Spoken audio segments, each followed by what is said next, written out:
하나님 말씀 보도록 그렇게 하겠습니다. 사도행전 20장 하나님 말씀입니다. 사도행전 20장 28절에서 35절.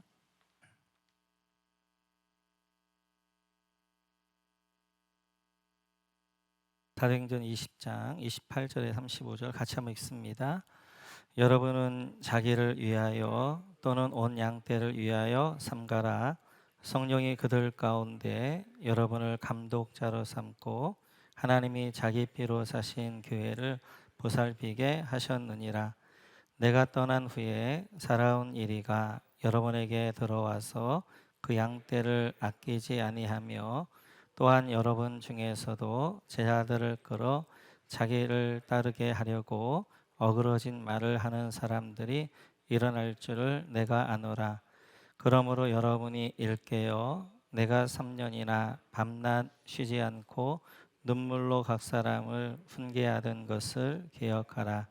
지금 내가 여러분을 주와 및 그 은혜의 말씀에 부탁하노니 그 말씀이 여러분을 능히 든든히 세우사 거룩하게 하심을 입은 모든 자 가운데 기업이 있게 하시리라.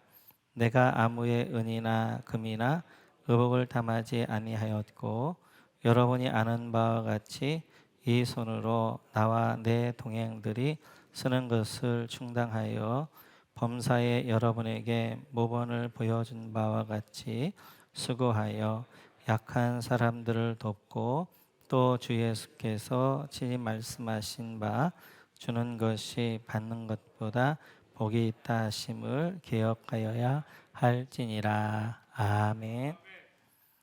지금 저희는 계속해서 우리 바울 사도의 고별 설교에 대해서 같이 나누고 있는 가운데 있습니다. 오늘 고별 설교 마지막 시간 같이 한번 살펴볼 터인데요. 우리 한번 28절 같이 한번 읽도록 하겠습니다. 28절 같이 읽을까요? 같이 읽습니다. 여러분은 자기를 위하여 또는 온 양떼를 위하여 삼가라. 성령이 그들 가운데 여러분을 감독자로 삼고 하나님이 자기 피로 사신 교회를 보살피게 하셨느니라. 아멘. 네, 여기다 하나님이 자기 피로 사신 교회에다가 여러분 밑줄 그어주시면 감사하겠습니다.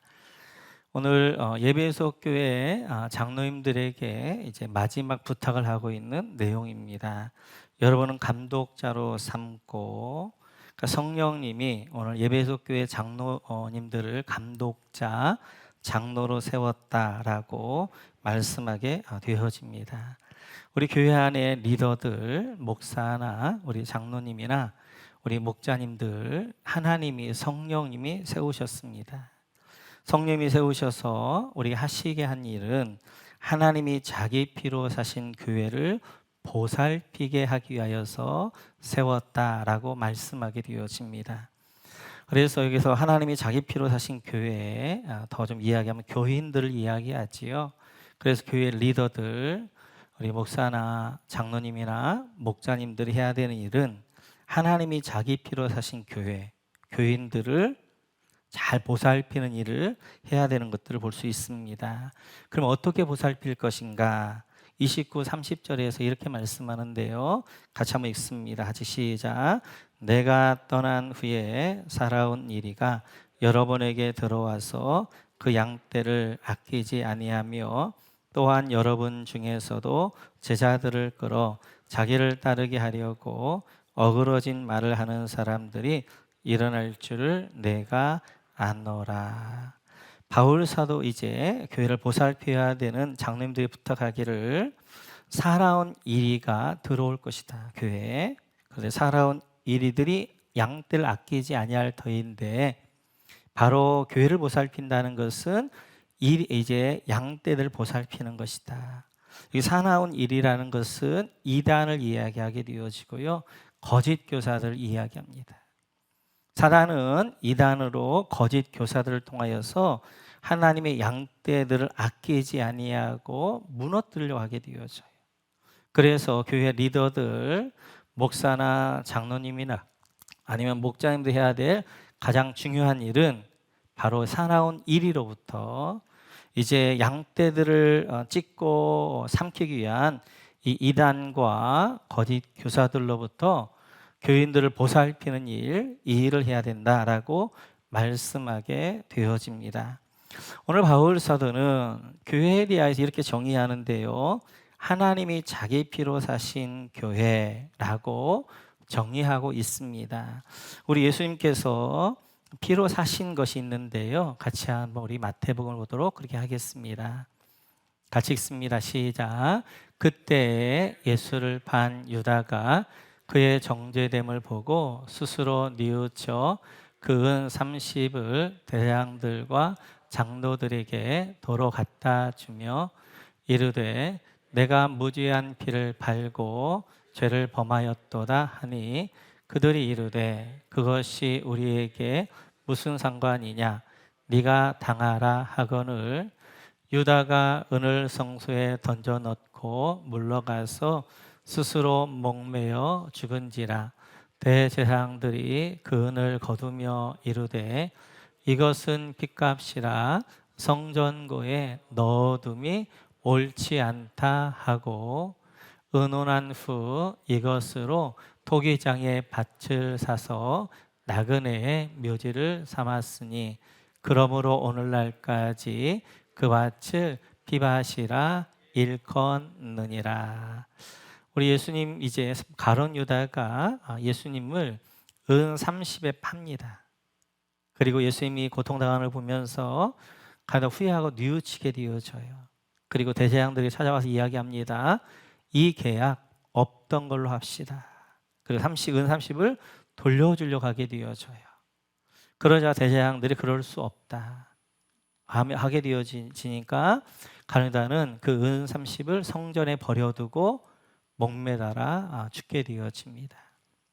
은 30이 남게 되어지니까 그 은 30을 대제사장들이 성전고에 넣을 수 없다 하고 그 은 30을 가지고 밭을 하나 사게 되어져요. 그것이 바로 토기장의 밭을 샀는데 그 밭을 나그네 묘지 무덤으로 삼았다. 그리고 그 밭을 피밭 아겔다마라 이름하게 되어졌다라고 말씀하게 되어집니다. 슬픈 이야기지만 우리 예수님 십자가에 죽으셔서 피 흘리신 값으로 산 밭이 하나 있는데 그 밭이 바로 아겔다마, 그 밭이 피밭이라는 밭을 하나 남겨놓게 되어집니다. 근데 이 피밭, 예수님이 사셨던 이제 예수님 피값을 샀던 이 은 30을 샀던 아겔다마를 뭘로 사용했느냐? 나그네의 무덤으로 사용했다라고 말씀하게 되어져요. 그래서 성경은 우리를 가리켜서 이렇게 말씀하십니다. 같이 한번 읽어볼까요? 같이 읽죠. 시작. 그리고 건 모양으로 판단하지 않으시고 각 사람의 행위대로 심판하시는 분을 여러분이 아버지라고 부른다면 여러분은 나그네로 있을 동안에 두려운 마음으로 지내십시오. 우리를 가리켜서 바울 이제 베드로 사도는 나그네이다 이렇게 이야기합니다. 그러니까 지금 예수님의 핏값을 산 밭이 아겔다마라는 밭인데 이 밭은 나그네 무덤이에요. 그렇다면 우리를 나그네라고 하는데 바로 그 무덤 바로 우리의 무덤이 되어져요. 그러니까 교회를 가리켜서 아겔다마 그리고 나그네의 무덤이라고 하게 되어져요. 바로 여러분 우리가 무덤이란 건 어떤 것이에요? 우리가 죽어서 묻게 되어지는 것이 무덤인 것처럼 교회란 우리가 우리 육신 옛 자아가 죽어 무덤이 되어지는 것 나그네 무덤 바로 피밭 아겔다마가 교회다라고 말씀하게 되어지는 것입니다. 우리를 가리켜서 성경은 이렇게 말씀하십니다. 요한 1서 같이 한번 읽습니다. 시작. 이는 세상에 있는 모든 것이 육신의 정욕과 안목의 정욕과 이생의 자랑이니 다 아버지께로부터 온 것이 아니요 세상으로부터 온 것이라. 우리를 가리켜서 옛 자아를 가리켜서 세상으로부터 온 것이 있는데 그것이 바로 육신의 정욕과 안목의 정욕과 이생의 자랑이라는 거예요. 그러니까 우리의 옛자가 죽어야 되는데 그 옛자는 어떤 자냐? 우리 육신의 정욕이 죽어야 되고요. 우리의 안목의 정욕이 죽어야 되고요.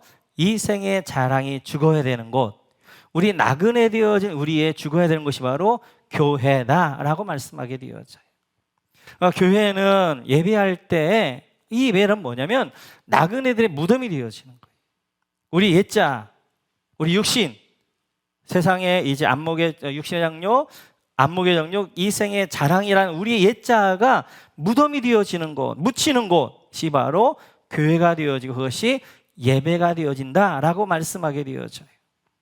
전도서에 보면 우리 인생을 가리켜 이렇게 이야기합니다. 같이 한번 읽어볼까요? 같이 읽죠. 시작. 만물이 다 지쳐 있음을 사람이 말로 다 나타낼 수 없다. 눈은 보아도 만족하지 않으며 귀는 들어도 차지 않는다. 만물이 다 지쳐 있다는 거예요. 사람들이 다 지쳐 있다는 거예요. 왜 지쳐 있느냐? 눈은 보아도 만족함이 없고 귀는 들어도 만족함이 없는 거예요. 우리 욕망이라는 것은 만족함이 없는 것입니다. 그리하여서 우리의 귀와 눈은 더 자극적인 것, 더 자극적인 것, 더 큰 욕망을 향하여서 계속해서 요구하게 되어지니까 우리가 지쳐있게 되어지고 피곤하게 되어지는 거예요. 우리 안에 있는 이 육신의 정욕, 안목의 정욕, 이생의 자랑이라는 이 욕망은 만족함이 없는 거예요. 이만큼 채워지면 만족하기 아닙니다. 그렇게 채워지면 더 큰 욕망을, 그렇게 채워지면 더 큰 욕망을, 계속해서 더 큰 욕망을 추구하다 보니까 이 인생이 피곤하다는 거예요. 지쳐있다는 거예요. 그런 우리를 가리켜서 예수님께서 이렇게 초청하십니다. 같이 한번 읽지요. 같이 시작.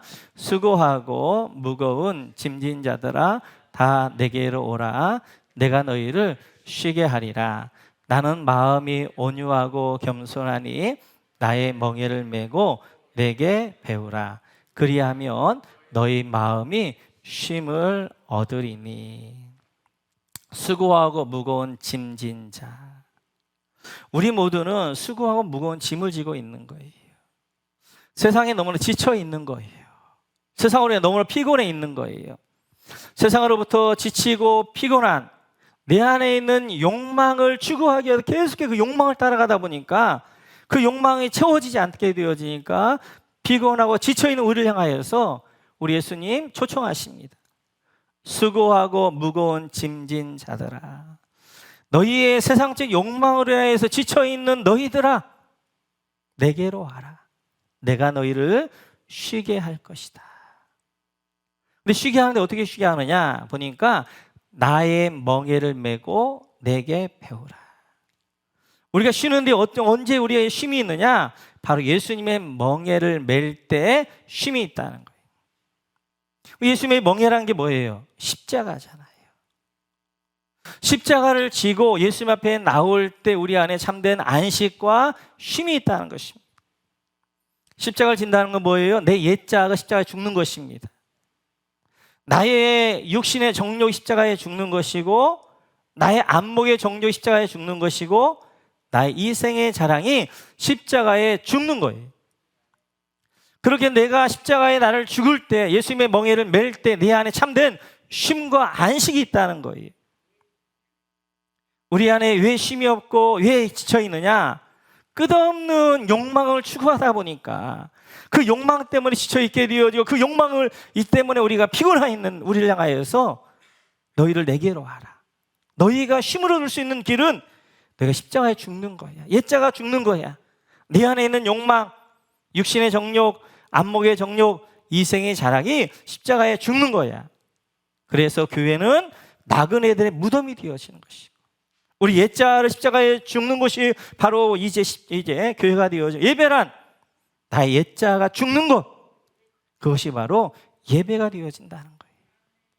그래서 교회는 복받으러 오는 것이 아니라 죽으러 오는 것입니다. 우리 안에 끝없이 일어나는 이 욕망들을 어떻게 하는 거예요? 이제 십자가에서 죽게 되어지고 예배를 통하여 죽이는 것, 이것이 바로 예배가 되어지고 이것이 바로 교회가 되어진단 말이에요.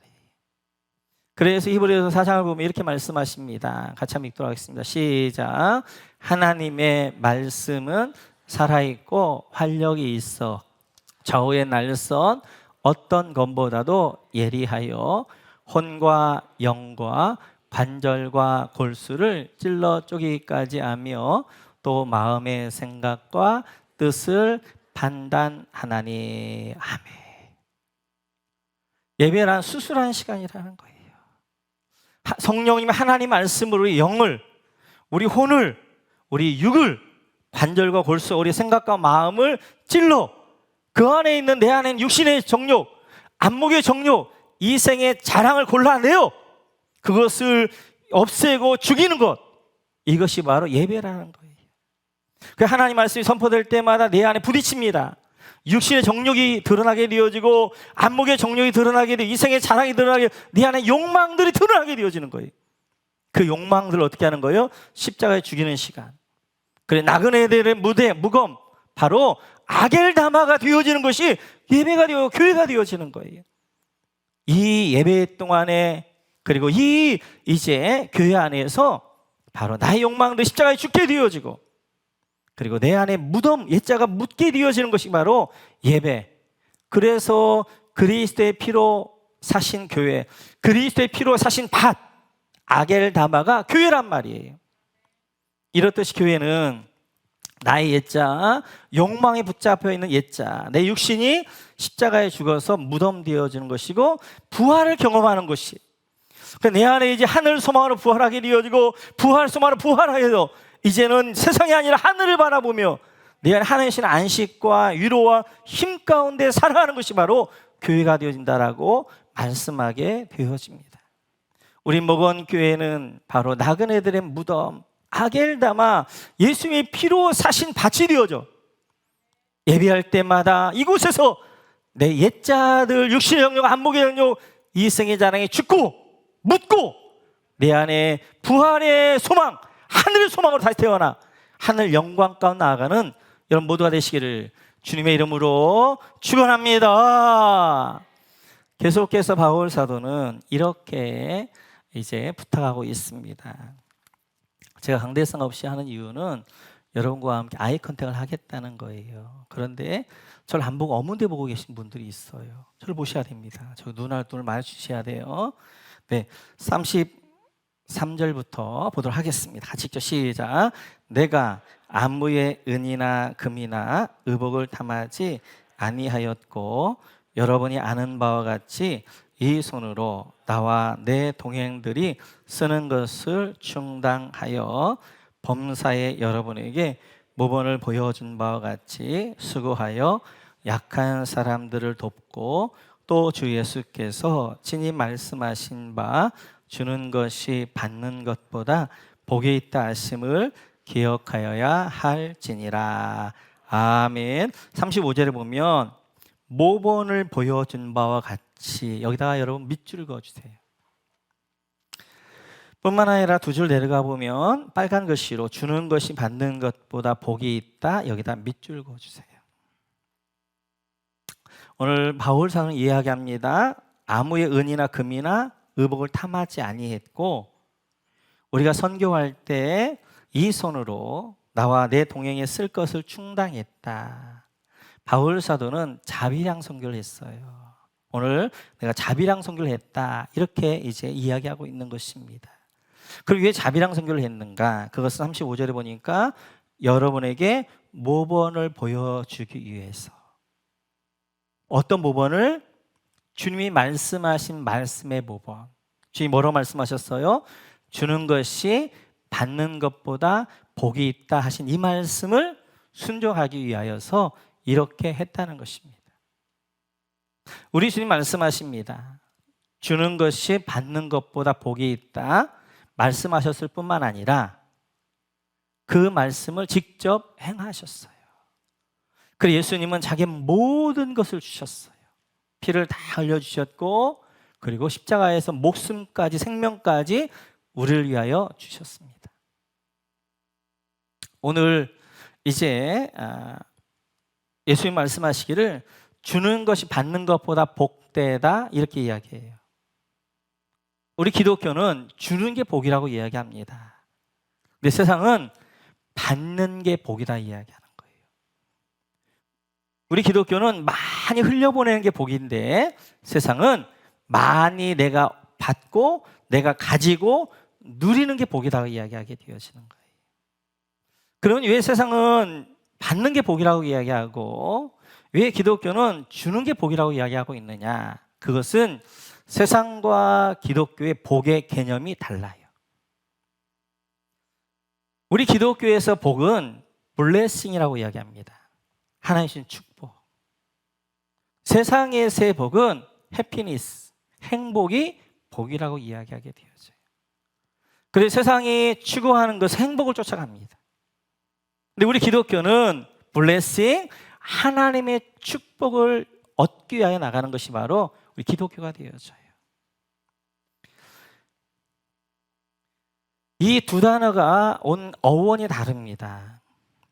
해피니스라는 말은 해픈이라는 우연히, 뭐뭐하다라는 우연이란 말에서 왔어요. 그런데 블레싱이라는 말의 어원은 블리드, 피를 흘리다라는 데에서 왔습니다.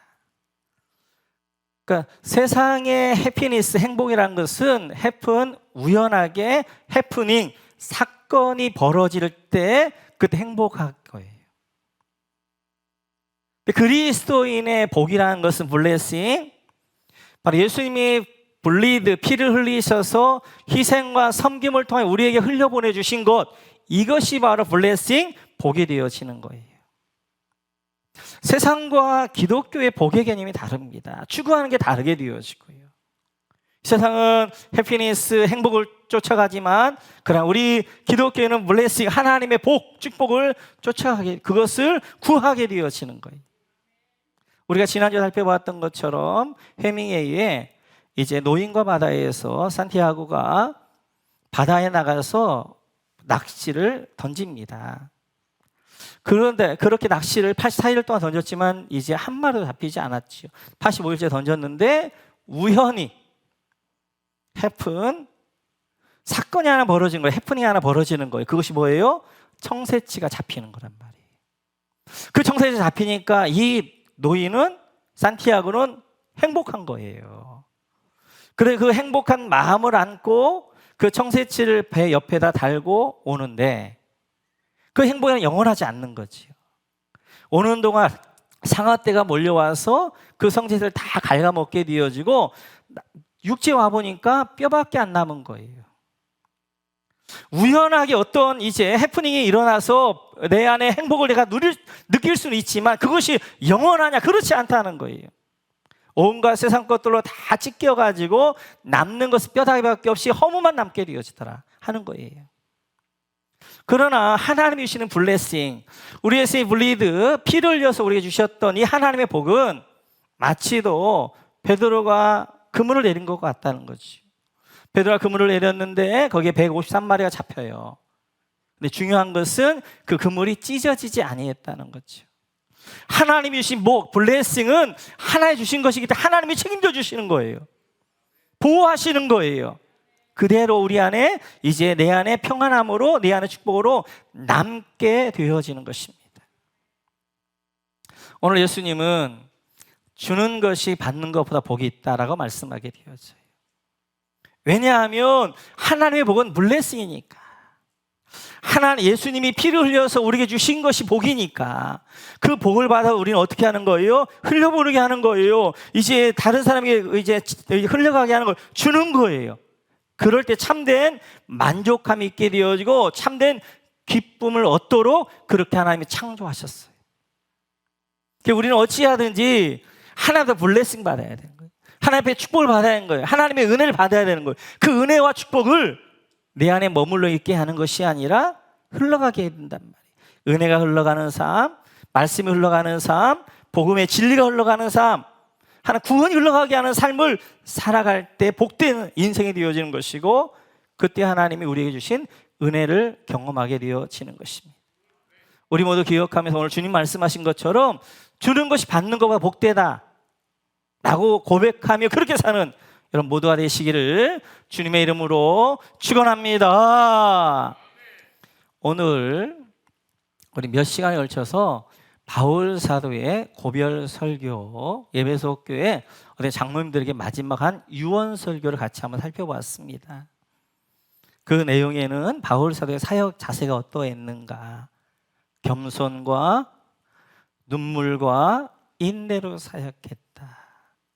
그리고 바울 사도의 사역의 내용, 사명이 무엇인가 라는 것들을 통하여서 사명의 생명보다 더 승하다, 더 귀하다 고백하면서 예루살렘을 향하여서 가고 있는 바울 사도 뿐만 아니라 오늘 마지막으로 에베소 교회 리더들, 장로님들에게 몇 가지 부탁을 하고 이제 설교를 마치게 되어집니다. 그리고 여러분 36절 이하를 보면 이제 에베소 교회 장로님들과 함께 무릎을 꿇고 같이 기도하고 서로 펑펑 울어요. 그러지 않겠어요? 이제는 바울 사도를 다시 못 볼 터인데, 그리고 바울 사도가 떠나가는 배를 하염없이 그 장로님들이 지켜보고 있고, 이제 오늘 바울 사도의 고별 설교를 들으면서 이제 이 에베소 교회 장로님들이 이제 눈물을 흘리게 되어, 우리에게도 3주에 걸쳐서 그 내용들을 살펴보면서 우리가 시간마다 은혜를 받았단 말이에요. 바울 사도의 유언이, 고별 설교가 오늘 살고 있는 우리에게 심금을 울리면서 나도 저렇게 살고 싶다, 그러한 결단하게 한단 말이에요. 그런 이유가 뭐냐는 거죠. 바울 사도가 화려한 말로 말을 잘한 유언을 멋지게 해가지고 그 유언이 우리의 강력한 감동을 주는가? 아마 바울 사도의 화려한 말이, 멋진 말이 그랬다면 그 유언은 2000년이 사라졌을 거예요. 그러나 오늘 바울 사도의 이 고별 설교가 지금 우리에게 살고 있는 우리에게도 심금을 울리며 강력한 도전을 주고 있는 이유는 그의 삶의 유언이었기 때문에 그렇습니다. 오늘 바울 사도는 고별 설교를 하면서 너희들 이렇게 살아라, 저렇게 살아라 권면하거나 명령하지 않아요. 어떻게 이야기하냐면 내가 이렇게 살았으니 너희도 이렇게 살아라 라고 삶의 설교를 하는 것들을 볼 수 있어요. 오늘 같이 한번 우리 18절 같이 한번 읽어볼까요? 18절 같이 한번 읽습니다. 같이 시작. 오매 그들에게 말하되 아시아에 들어온 첫날부터 지금까지 내가 항상 여러분 가운데에서 어떻게 행하였는지를 여러분도 아는 바니. 아멘. 제가 18절 할 때 헬라어 원문을 보면 가장 먼저 뭐가 나온다고 그랬어요? 여러분은 알고 있습니다. 그게 가장 먼저 나온단 말이에요. 그 다음에 쭉 이야기를 하게 돼요. 오늘 바울 사도가 고별 설교 유언을 하는데 뭐라고 얘기하냐면 여러분은 알고 있습니다. 에베소 교회 장로님들은 뭘 알고 있는 거예요? 바울 사도가 에베소에 3년 동안 어떻게 사역했는지, 어떠한 겸손함으로, 어떤 눈물로, 어떤 인내로 사역했는지 3년 동안 함께 살아서 장로님은 다 알고 있는 거예요. 여러분들은 알고 있습니다. 그렇게 이야기하게 되어져요. 뿐만 아니라 31절에 보면 이렇게 말씀하십니다. 우리 같이 한번 읽어볼까요? 시작. 그러므로 여러분이 일깨어 내가 3년이나 밤낮 쉬지 않고 눈물로 각 사람을 훈계하던 것을 기억하라. 여러분 기억하라이라 동그라미 쳐주세요. 오늘 바울 사도는 이렇게 이야기하지 않습니다. 너희들 이렇게 살아라, 저렇게 살아 권면하지 않아요. 뭐 하라? 기억해라. 뭘 기억하는 거예요? 바울 사도가 3년 동안 눈물로 각 사람 행해 훈계하던 것. 바울 사도가 이제 에베소 교회에서 살았던 삶의 모습, 그리고 그의 사역 기억해라. 기억해서 너희도 그렇게 살아라. 이렇게 말씀하게 돼요. 내가 사역했던 것대로 너희도 사역하고 내가 살았던 대로 너희도 살아라 라고 이야기하게 되어져요. 그러면서 34절에서 이렇게 이야기합니다. 같이 한번 읽어볼까요? 시작. 여러분이 아는 바와 같이 이 손으로 나와 내 동행들이 쓰는 것을 충당하여. 여러분 내가 어떻게 사는지 여러분 잘 아십니다. 내가 이제 이렇게 바울 사도가 그렇게 이제 아침과 저녁으로 천막을 깁고 오수 시간에 오전 11시부터 오후 3시까지 두란노 서원에서 그들을 가르쳤던 것. 그래서 낮에는 그들을 가르치고 그리고 아침 저녁으로는 일하면서 살았던 걸 여러분들은 잘 알고 있습니다. 왜 이렇게 살았느냐? 35절에 보니까 이렇게 이야기하게 돼요. 같이 한번 읽고 시작. 범사에 여러분에게 모본을 보여준 바와 같이 수고하여. 바울 사도 왜 이렇게 살았느냐? 왜 남들이 쉬는 오후 시간에 하나님의 말씀을 가르치고 아침과 저녁에 그렇게 이제 천막을 기우면서 왜 이렇게 살았느냐? 그것은 모본을 보이기 위해서 그랬다라고 이야기하는 거예요.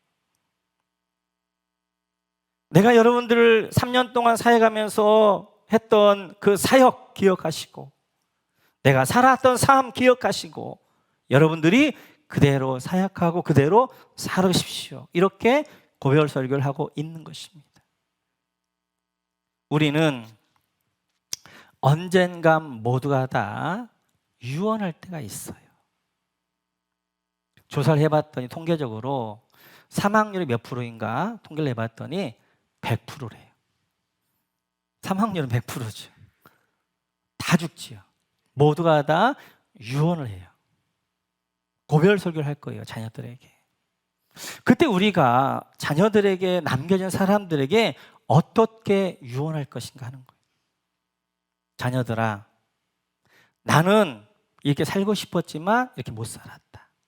너희들은 나와 같이 살지 말고 하나님 잘 섬기고 사명 감당하다가 와라. 이렇게 말할 것인가? 아니면 오늘 바울 사도처럼 너희들 내가 어떻게 살았는데 잘 보았지. 내가 목자로 영을 위하여 눈물을 흘리면서 그렇게 믿음으로 살려고 말씀대로 순종하려고 하는 거 너희가 잘 보았지. 너희들도 그렇게 살아라. 이렇게 유언할 것인지. 우리는 어떻게 유언할 것이냐 하는 거예요. 지금 내가 하나님 부르신다면 여러분들 어떻게 자녀들 유언할 것이냐 하는 거예요. 그냥 말로 너희는 나와 같이 살지 마. 너는 나와 같이 살지 말고 너희는 하나 앞에 잘 섬기고 충성하며 살아. 이렇게 이야기할 것이 아니면 너희들 내 삶 보았지. 나를 기억하면서 내가 살았던 사역, 내가 살았던 삶으로 너희도 살아라. 이렇게 이야기할 것인지. 적어도 우리는 자녀들에게 말로 유언하는 것이 아니라 삶으로 유언하는, 너희들 내가 살았던 거 보았지? 너희들 그렇게 살아? 라고 이야기할 수 있는 우리가 되면 좋겠고요. 그래서 많은 분들이 이렇게 삶의 유언으로 살아야 된다, 모범적인 삶을 살아야 된다 하면 굉장히 부담스러워해요. 내 삶을 보니까 너무 엉망이거든요. 내 자녀가 나를 본받아? 내 인격, 내 삶? 이건 아닌데, 이런 생각이 들어져요. 바울 사도 고린도전서 11절을 보면 11장 이렇게 말씀하십니다. 같이 한번 읽어볼까요? 시작. 내가 그리스도를 본받는 자 된 것 같이 너희는 나를 본받는 자가 되라. 우리가 적어도 자녀들에게 이렇게 유언을 해야 된단 말이에요. 이 말은 내가 그리스도를 본받는 자 된 것 같이, 얘들아, 제자들에게 바울 사도가 너희들 나를 본받는 자가 되어. 나를 본받는다는 것은 내 삶, 내 인격이 아니에요. 사람의 어떤 사람의 삶도 인격도 본받을 수 없고 우리 유일한 본받을 분은 예수님밖에 안 계시는 거예요. 그러면 오늘 바울 사도가 이야기하는 본받으라는 건 뭔가? 삶의 자세예요, 자세. 적어도 바울 사도의 삶을 본받을 수는 없지만 내가 그리스도를 본받으려고 했던 그 자세, 내가 얼마나 믿음으로 살려고 했던지, 때때로 넘어지기도 해요. 때때로 실수하기도 해요. 때때로 연약함도 있어요. 단점도 있어요. 그러나 적어도 나는 말씀대로 살려고 몸부림쳤다. 그리스도를 닮아가려고 내가 그 그리스도를 향하여서 몸부림치며 살았다. 이 삶의 자세를 본받는 거란 말이에요. 우리는 다 성격도 다르고 인격이 다 다르기 때문에 자녀들의 내 인격과 내 삶, 내 성격 닮기를 원치 않아. 우리의 삶을 닮으라는 것이 아니라 적어도 삶의 자세, 내가 인격도 좀 부족하고 삶도 좀 부족하지만 적어도 하나님 앞에서 내가 살려고 몸부림쳤던 그 삶, 그리스도를 닮아가려고 했던 삶, 하나님의 말씀대로 순종하려고 했던 그 자세, 그 자세를 너희들은 본받으라, 이렇게 이야기하고 있는 것입니다. 바울 사도도 마찬가지, 에베소 교인들에게 나를 본받으라는 것이 아니라 내가 그리스도가 말씀하신 것들을 살려고 했던 그 삶의 자세를 너희가 본받으라 라고 얘기했던 것처럼, 우리가 적어도 우리 자녀들은, 그리고 목장에서는 목원들은, 그리고 교회에서는 교인들은, 우리 목사님은, 우리 목자님은, 우리 부모님은 완벽하지 않다는 걸 알아요. 완벽한 삶을 요구하는 게 아니라 적어도 우리 목사님은, 우리 목자님은, 우리 부모님은 말씀대로 하려고 몸부림쳤어. 그리스도를 닮아가려고 정말 애썼어. 그 말씀대로 순종하려고 그 애쓰며 살았어. 이 자세, 그 자세를 볼 때 어떻게 하는 거예요? 우리 자녀들은 부모를 존경하고, 목원들은 목자를 존경하고, 교인들은 목사를 존경하게 되어지는 거예요. 오늘 우리가 고별 설교를 한다면, 유언을 한다면 나는 어떻게 유언할 것인가? 다시 한번 돌아보면서 적어도 우리가 말로 유언한 사람이 아니라 삶으로 유언할 수 있는 사람. 그래서 지금까지 우리가 어떻게 살았든지 오늘부터 삶의 유언의 1일, 오늘 1일 되어져서 오늘부터 내가 정말 자녀에게 삶의 유언자로 살아야 되겠다. 그래서 자녀들에게 너희는 내 삶을 기억하고 그렇게 살아라 라고 이야기할 수 있는 부모가 되어져서 오늘 바울이 이야기했던 것처럼 내가 그리스도를 본받은 것 같이 너희도 나를 본받는 삶을 살아라 라고 이야기할 수 있는 우리 모두가 되어지시기를 주님의 이름으로 축원합니다.